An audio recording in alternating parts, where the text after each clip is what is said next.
This is the Partner for Leads podcast for small business owners and personal brand builders. It's for those of you who want to build your business in a smarter, relationships-first way. Welcome to episode 9 of season 2 of the podcast. This episode is a little different. It actually features an interview of me on a podcast produced for subscribers of International Living Magazine and or something called Panama Insider. We'll get to that in a minute. This episode, first of all, is powered by my friends at Copa Print. They are your solution for quality printing. Worried about carbon footprint? Copa Print uses eco-friendly recycled paper on all of their paper products. They're focused on reducing turnaround time and costs. Visit copaprint.net to see all of the amazing products that they can print for your company and to see who some of their clients are, as well as to request a quote.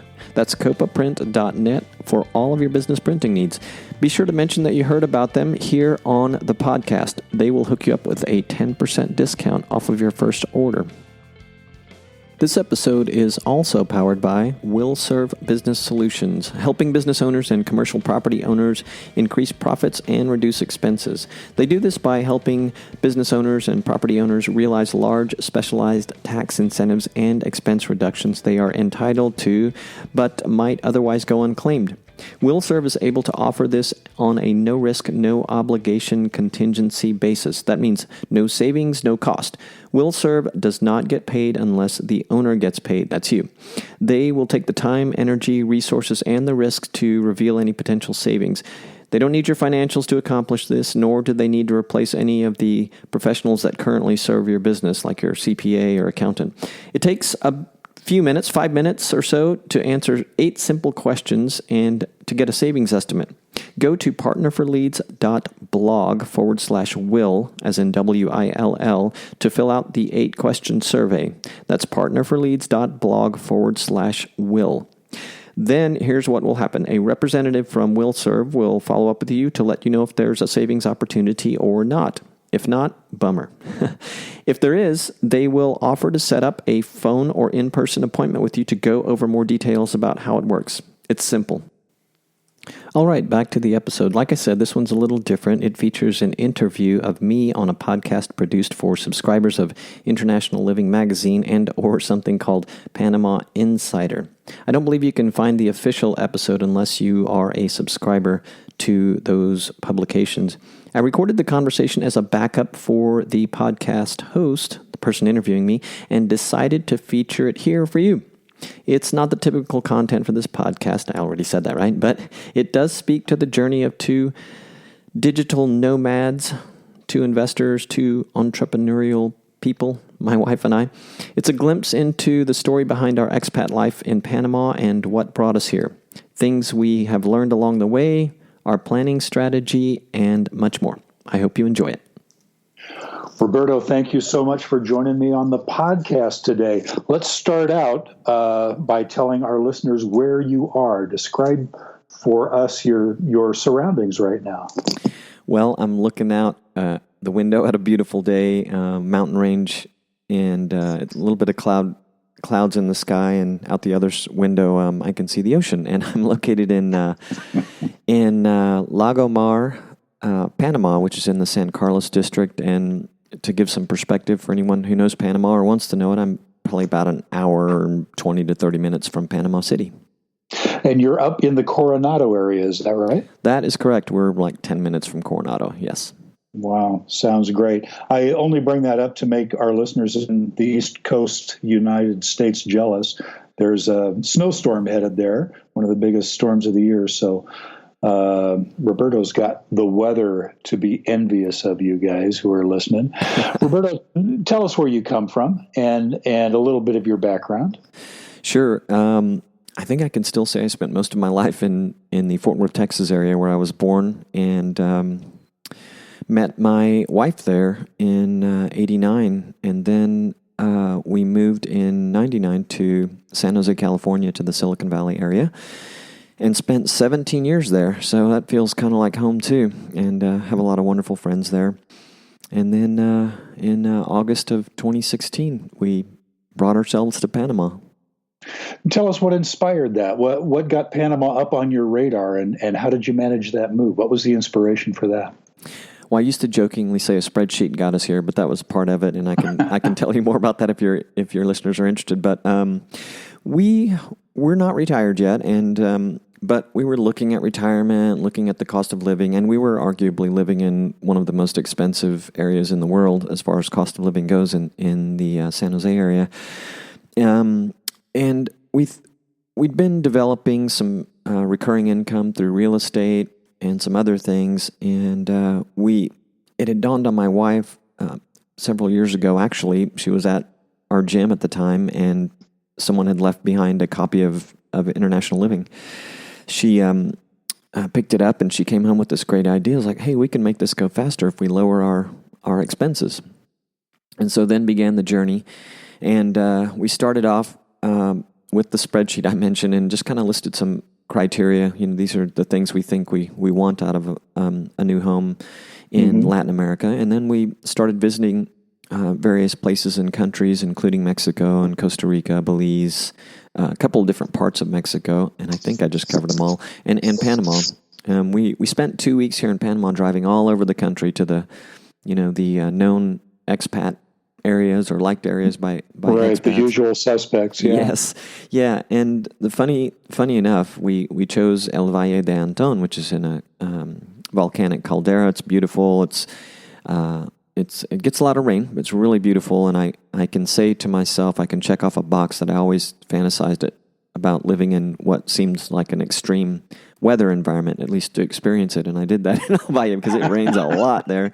It does. It's a wet environment, but it is unconscionably beautiful too, as you say. It is. It's a gorgeous situation. Yeah. Yeah, and the temperature is just constantly great. Cool.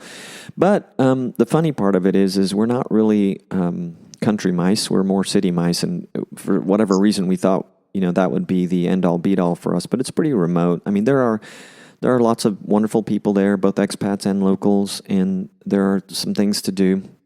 But because it's rural, there are some limitations to the things to do aspect. And being a musician, I needed access to more music community, which is what brought us to the Coronado area.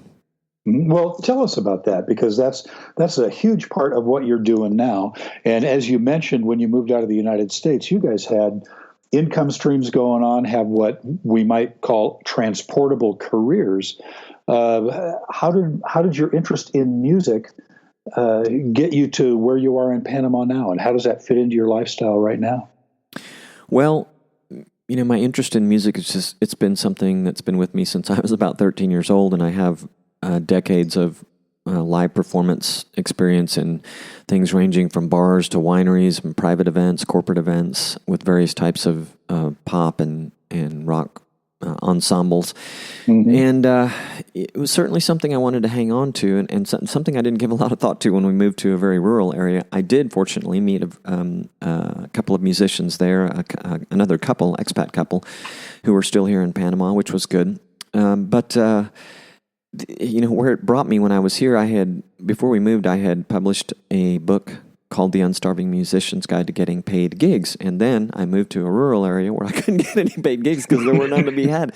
So, yeah. Don't do as I say. I know. Yeah. And then 18 months later, we're here in Coronado. I knew that there was access to more opportunities to play and collaborate with other musicians here, and that has been the case.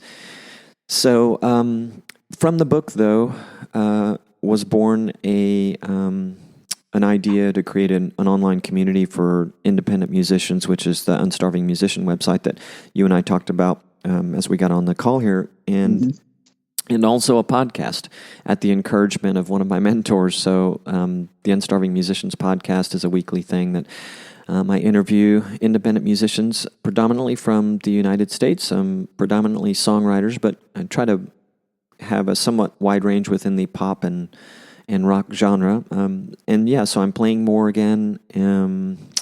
Yes, at the moment, the Unstarving Musician project is a labor of love, but I'm diligently working to turn that into an actual business. But my primary goal is to serve independent musicians and help their journeys be better. So. Yeah. Well, and this is fascinating because you're in a position to compare and contrast two very popular areas in Panama that a lot of expats and potential expats are thinking about. And by moving up to the Coronado area, you say you expanded your available base of musicians, gigs, social contacts. Compare and contrast El Valle and Coronado for us just a little bit, if you would, Roberto, because Coronado is high on almost everybody's radar who takes a look at Panama for any length of time.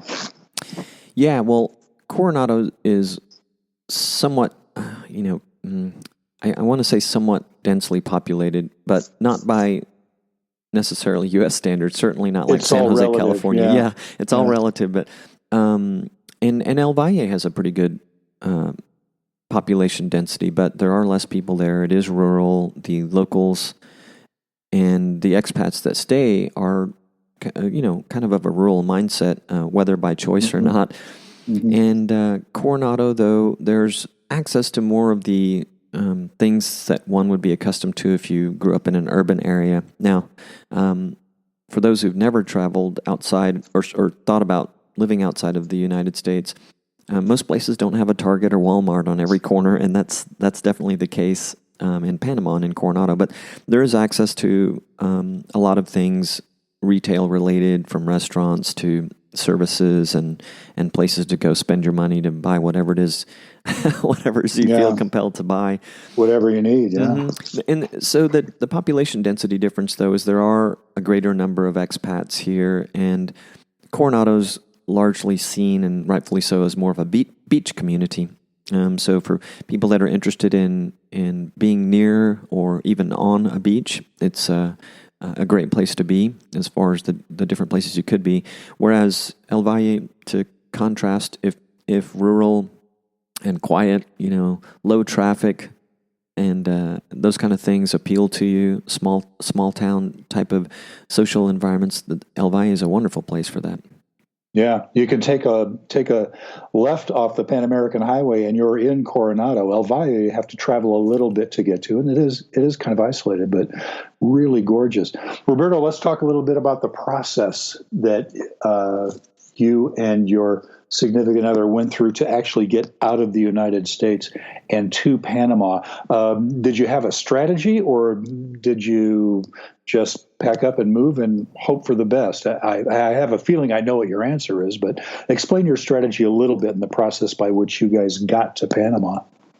Well, I guess part of the strategy was ensuring that we had enough recurring income to not have to worry about the income we were required to pull down to live in San Jose, California. Mm-hmm. And particularly at the time in the later months and years, my wife, who was at a corporate job, which she made the leap to leave once we made the move. So there was that part of it, making sure we had what we felt was adequate income. And then, again, looking carefully at the things that we thought we needed, such as everything ranging from, what we wanted it to look like outside our windows to how close are we to medical care for emergencies, how close are we to the airport, what is the language and culture like.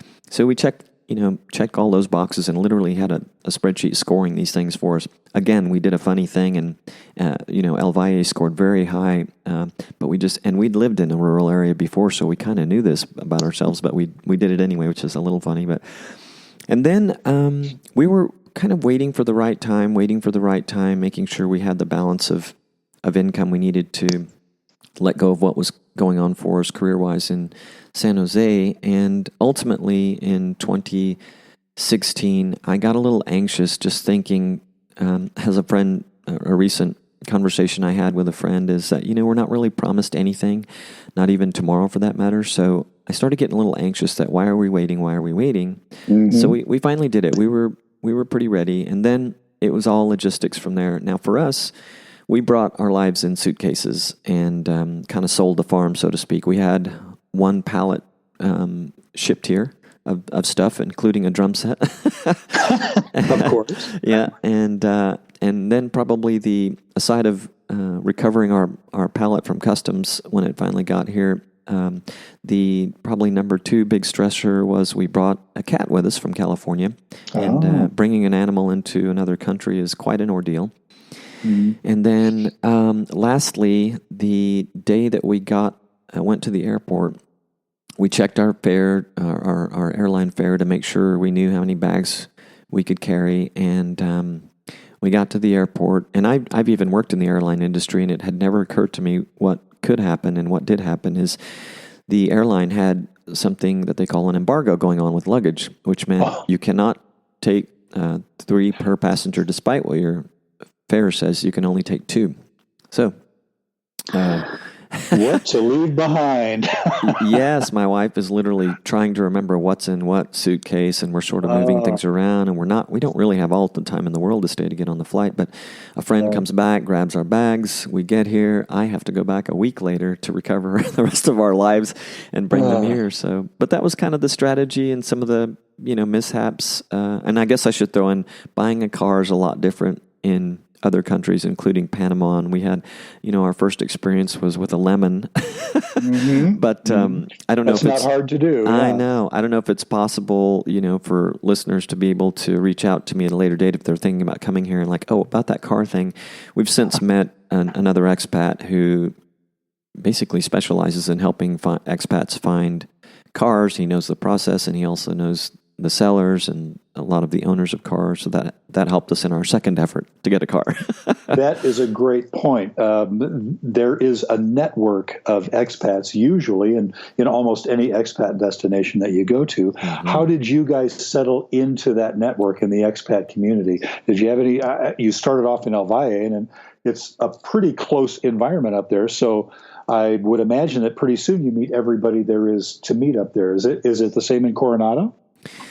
Well, you depending on your social circle, in El Valle, as was the case with us, we didn't meet everyone. We certainly, knew a lot of people and met a lot of people. We're kind of the happy hour crowd, and there's a large part of the expat community that's not part of the happy hour crowd, or maybe they are, but they're just not, seeking as much of their social life out of, that event, which happens weekly. So there's that. In Coronado, we've been here almost a year now, and where the resort we live at is largely not occupied by anyone but a handful of renters or owners. All the rest come in on the weekends. In Coronado, by contrast, a lot of people there, and there's just a lot of people to meet every day. But, my wife did a great thing, which I know a lot of people do, but just a tip. She sought out online forums and groups and Facebook groups. So she found a Yahoo group in El Valle that was pretty active. She found one in David as well. And then I think, in Coronado, they're a little more Facebook group and oriented as far as communicating. So that she kind of knew she actually knew people in El Valle by name before we got there. And I found that with others, because they get into the group, start having conversations, you recognize the people that are active. And so that helped a lot. Yeah.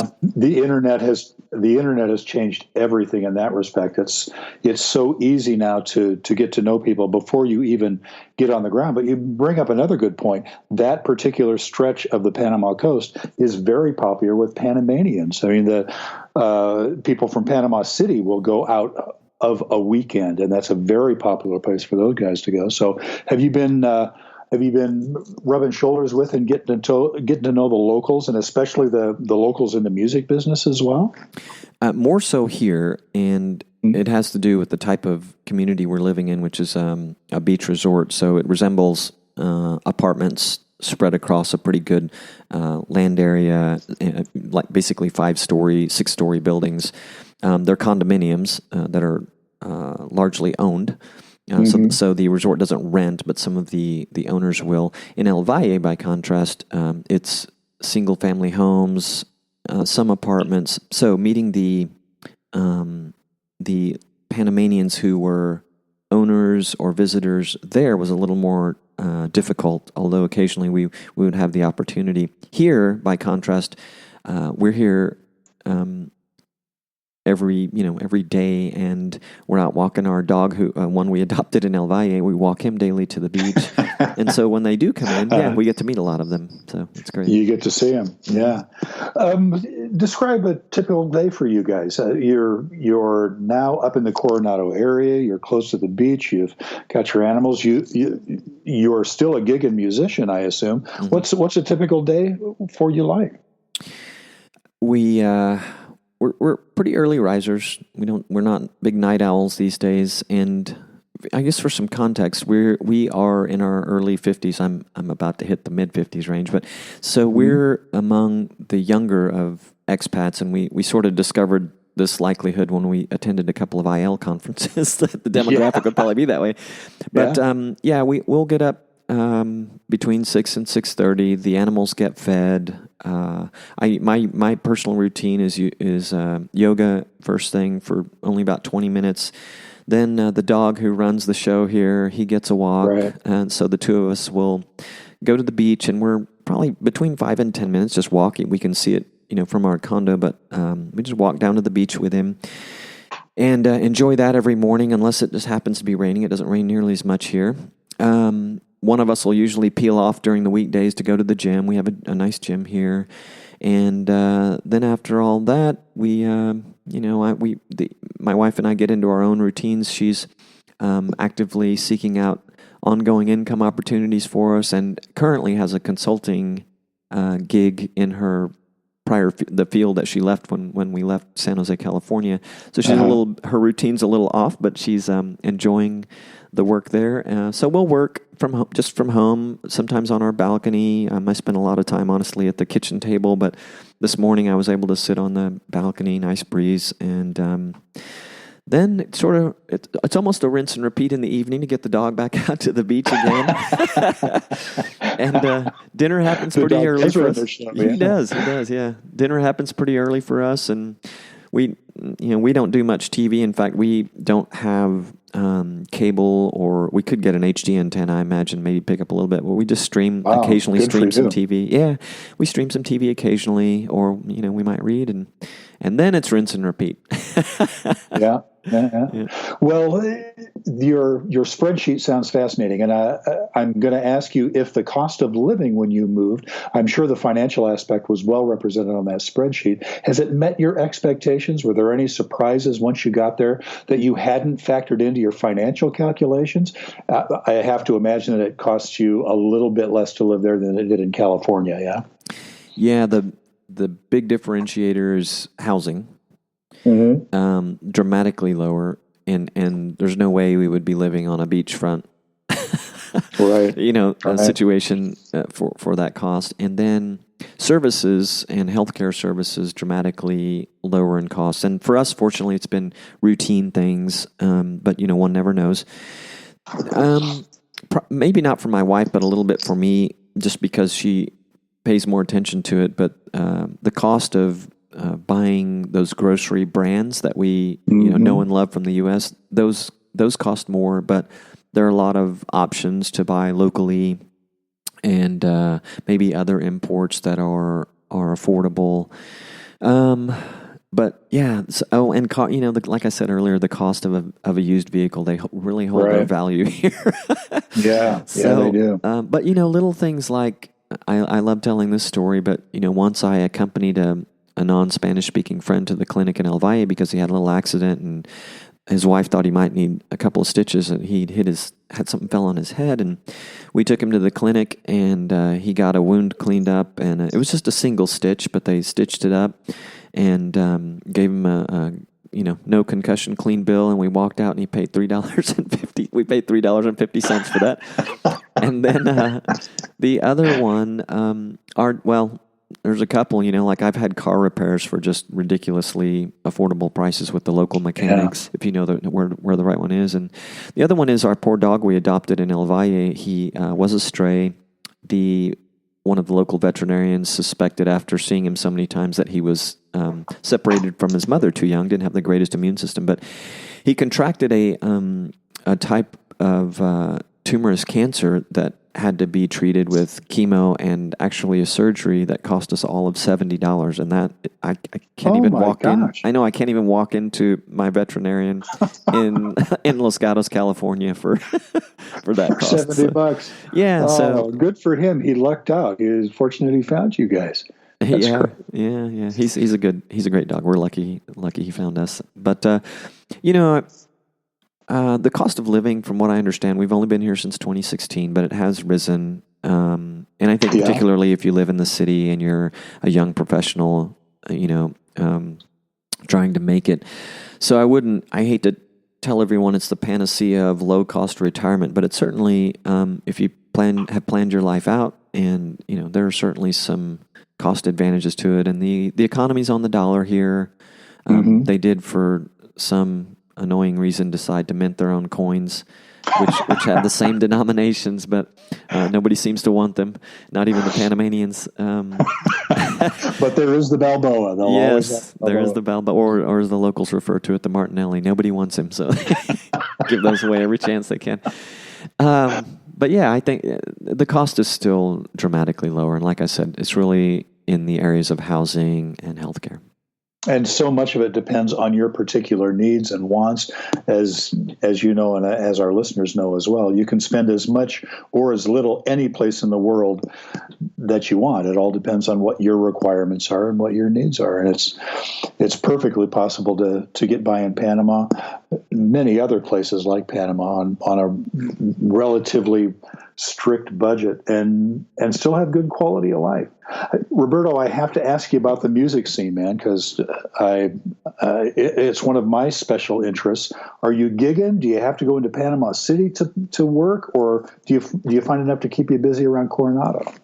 Well, it's a high season, low season environment, and we just came into high season, and I had the good fortune of getting an invitation to join a band that is headed by another expat who's just the greatest marketer, and he pulls together great musician, talented guy. And so they've got me very busy right now.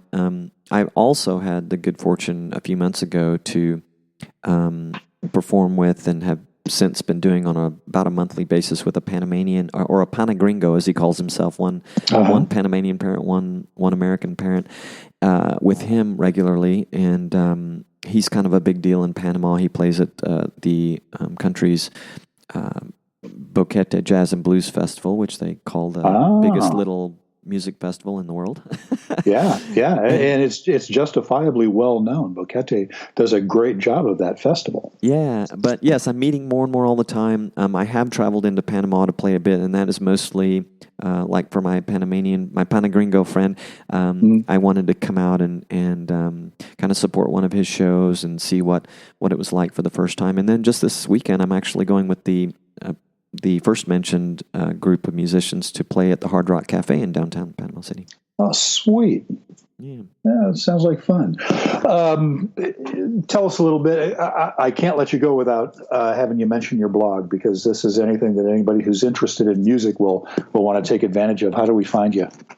Unstarvingmusician.com, and that is the place for independent DIY musicians, independent musicians of various types, to learn from each other. So my interviews the questioning's geared toward learning about the, basically the trials, tribulations, mistakes, learnings, all the good things that are happening for the different musicians I talk to. And working on some other things, trying to decide exactly where to take it. I'm thinking, because I do freelance web design, I'm thinking of offering a product to musicians. I notice there's a little bit of struggle there, even though there are some great solutions available. And yeah, you can find me there and hear podcast episodes, read about the episodes. And very cool. And full disclosure, I joined up the other day, and as an incentive to sign up, you get your book, which is great. Going through that right now. I'm going to ask you this last question, Roberto. I ask everybody that I talk to this, and I have a feeling I know what your answer is going to be, because you guys plotted this out pretty well. You put a lot of thought into it. But if you knew then what you know now, would you do anything different in this whole process? A lot of folks are listening, thinking about doing the same thing that you have done, even in the same place that you have gone. any big piece of advice you have to give them? Anything you do differently in hindsight now that you've made the move and you have the benefit of experience? Well, of course, I don't think anybody does something so life-changing without having some missteps. And by the way, before I answer the question, thank you for joining the Unstarving Musician community. Really appreciate it. Oh, sure. My pleasure. Yeah. Boy, the first thing that jumped in my mind was the car. And that was just to be patient, exercise patience, because it happens a lot slower, which, really probably brings me to the other most important thing to consider.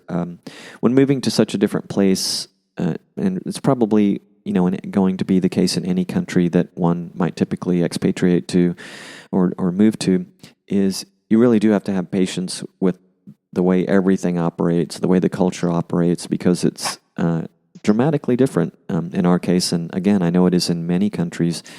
And you just have to look at it as a gift of exercising your patience skills. But what I have found, though, we do travel back to the States to see friends and family, and little silly things will happen right before I go. Like I'll be making fun of, Panama for having an escalator that doesn't work in my neighborhood. And then I go to the U.S. to a very popular mall and I encounter an escalator that doesn't work. So some of the same funny things and other different types of things that you don't realize are happening around you until you remove yourself from it. Because I see a lot of other things that are just frankly stressful when I go back now. So yeah, stressful and inexplicable. And you're right. The rest of the world is not America light. It's not just U.S. at half the cost. These are distinctive places with their own cultures, their own histories, their own economies, their own backgrounds. And the enjoyment of that has to be part of your approach, I think, don't you think?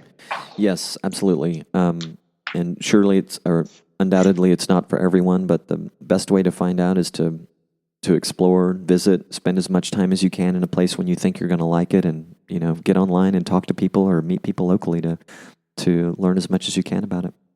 Great advice. Roberto, thank you so much for joining me today. It's been a pleasure talking to you, and I look forward to seeing you on the podcast. Thank you. The pleasure was all mine.